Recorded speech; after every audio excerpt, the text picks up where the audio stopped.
মোদের গৌরব, মোদের আশা, আমাদের বাংলা ভাষা।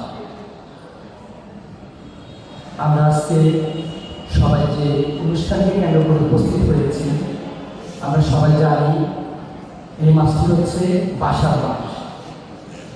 পৃথিবীর মানচিত্রে একটি মাত্র দেশ, যে দেশটি তার মায়ের ভাষার জন্য রক্ত দিয়ে তার নাম পৃথিবীর মানচিত্রে স্থান করে রয়েছে।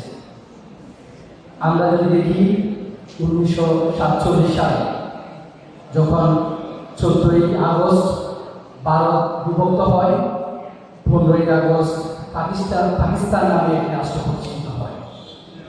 এর পূর্বে যদি আমরা এখানে দেখি পাকিস্তানের সৃষ্টি হয়, ওই পাকিস্তানের রাষ্ট্রীয় ভাষা কী হবে তা নিয়ে বিভিন্ন জ্ঞানী বুদ্ধিজীবী কথোপকথন হচ্ছিল। এরপর আমরা দেখতে পারি পূর্ব বাংলা ও পশ্চিম পাকিস্তান নামে যে দুইটি ভূখণ্ড একটি রাষ্ট্র পরিচালিত হয়, তার নাম ছিল পাকিস্তান।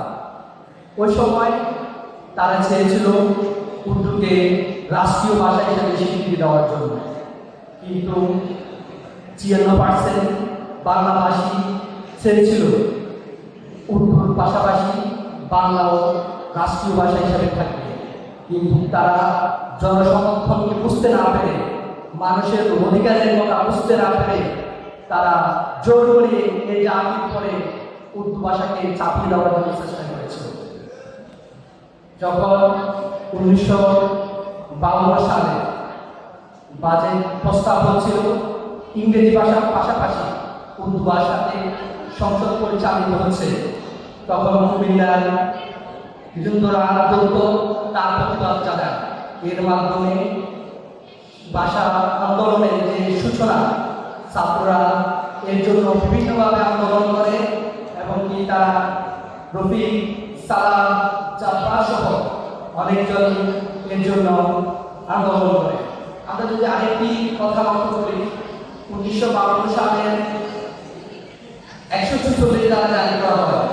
এর পূর্বে যে 146 ধারা ভঙ্গ করবে কিনা এই নিয়ে বাংলার যারা বুদ্ধিজীবী, রাজনৈতিক ব্যক্তি তারা বিভিন্ন পরামর্শ করে, কিন্তু 146 ধারা ভঙ্গ করার পক্ষে কম লোক ছিল। এরপর কিছু ব্যক্তি তারা বলছে যে 146 ধারা ভঙ্গ করবো আমরা। এর মাধ্যমে 146 ধারা ভঙ্গ হয়।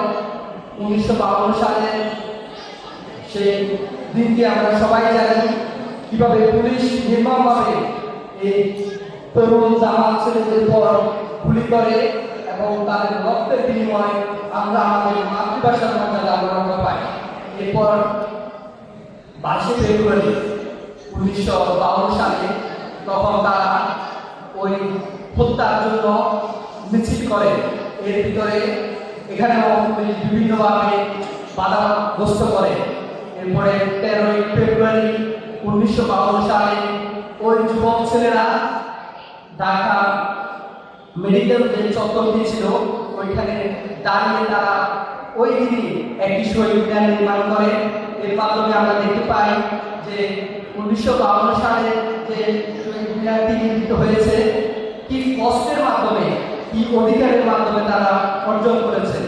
এর ভিতরে আমরা আরেকটি জিনিস দেখতে পাই, যখন 1971 সালে পাকিস্তানের কিছু হানাদার বাহিনী এই শহীদ মিনারটাকে ভাঙার চেষ্টা করে এবং কি মাটির সাথে মিশিয়ে দেয়, তারা একটি শহীদ মিনারের মাধ্যমে জাতিকে আবার উদ্বুদ্ধ করে, একটি সাংস্কৃতিক মাধ্যমে, একটি দর্শনের মাধ্যমে, একটি জিনিসের মাধ্যমে জাতিকে আবার যে সজাগ হতে হবে ওই থেকে বাঙালিকে পিছিয়ে যাওয়ার জন্য চেষ্টা করে।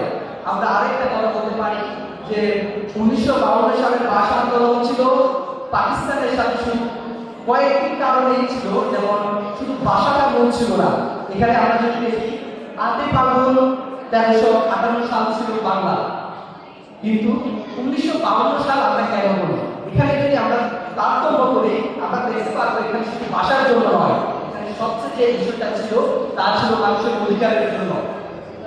আমরা যদি দেখতে পাই যে 8ই ফাল্গুন হয়তো আমরা রাষ্ট্রীয়ভাবে আমাদের রাষ্ট্রে এটা আমরা আন্দোলন জানাতে পারি, প্রত্যেকটা সরকারি প্রতিষ্ঠানে বাংলা ভাষার প্রচলন হোক, শুদ্ধ ভাষা সহ আমরা আমাদের মাতৃভাষাকে পৃথিবীর বিভিন্ন ভাষাতে আমাদের সংস্কৃতি, আমাদের যে উন্নয়ন, আমরাও যে পারি ব্যতিক্রম শিক্ষাগুলো আমরা প্রত্যেকটা মানুষকে আমরা জানাতে চাই।